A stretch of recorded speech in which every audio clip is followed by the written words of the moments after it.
Mun gode sosai da kallon wannan bidiyo.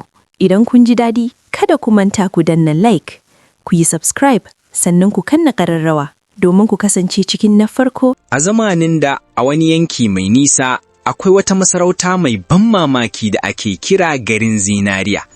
Wannan gari ya shahara saboda yalwar albarka da waddata.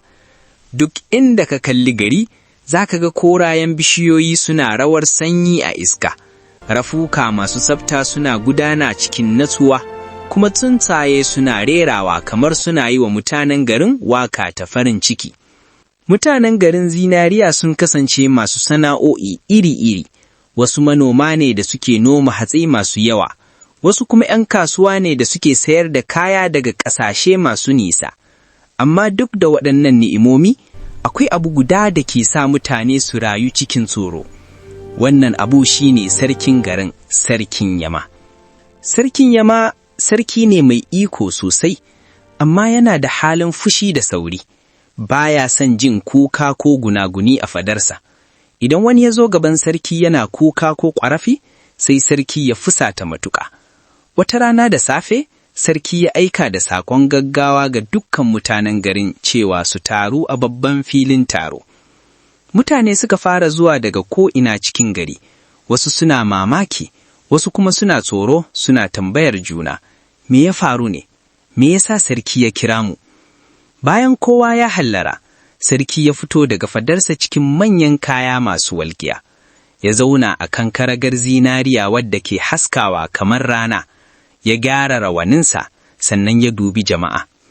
Sai ya ce cikin murya mai ƙarfi, duk wanda ya iya zama a fadata yana aiki tsawon shekara guda, ba tare da ya yi kuka ko nuna bacin rai ba, zan raba masa rabin dukiyata.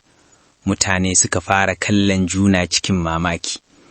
Sai sarki ya ƙara da cewa, amma idan ka kuskura kai kuka ko sau ɗaya ne, zan ƙwace duk abin da ka mallaka, sannan a kore ka daga garin zinariya. Nan take filin taro ya cika da surutu da firgici.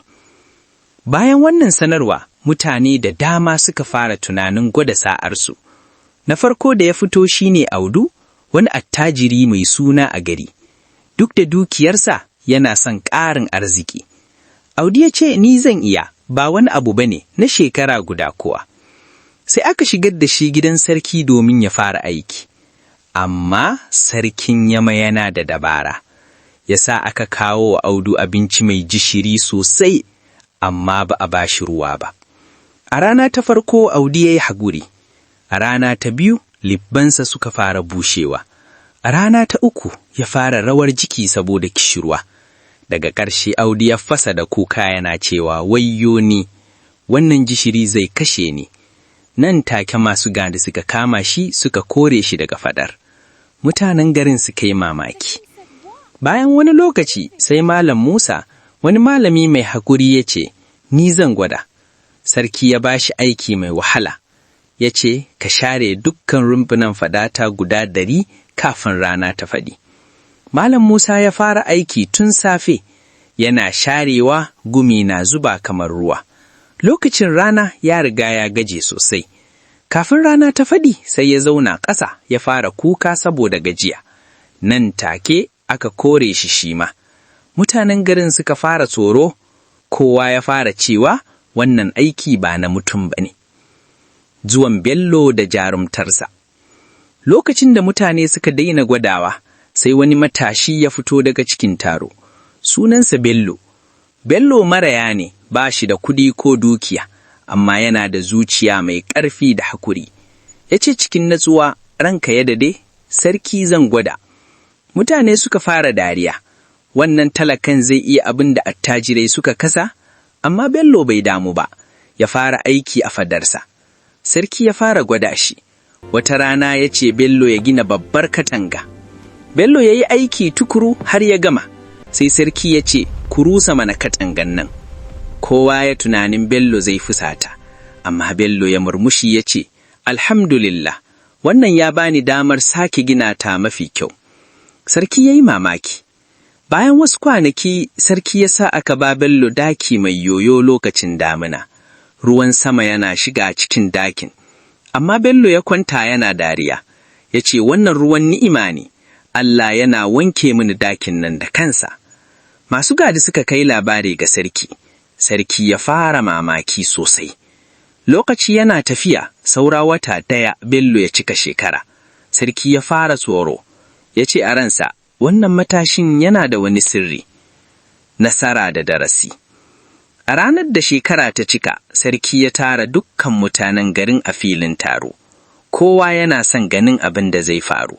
Sai aka kira Bello, ya zo cikin tawali'i yana sunkudai da kai. Sarki ya dube shi ya ce, Bello, na gwada ka da wahala iri-iri, amma baka taba kuka ba, me yasa? Bello ya dago kai cikin natsuwa ya ce, ranka ya daidai, kuka baya magaman matsala. Sai ya ƙara da cewa, haƙuri ne yake kawo mafiya. Idan mutum ya dogara a Allah, ko mai wahala zai ga sauki.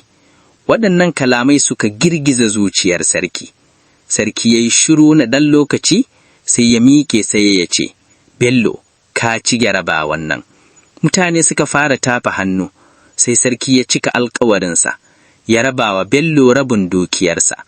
Ba haka kawai ba, sai ya nada Bello babban mashawarin sarki. Daga wannan rana, sarkin Yama ya sauya halinsa, mutanen garin Zinariya kuma suka koyi babban darasi. Hakuri shi ne mabucin nasara a rayuwa. Muna godiya sosai da sauraro, ku yi mana like da subscribe. Mun gode sosai da kallon wannan bidiyo.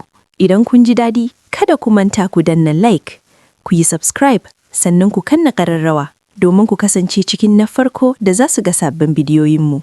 Ku ci gaba da kasancewa tare da mu a Sadiq Movie AI domin samun labarai da fina-finai masu kayatarwa.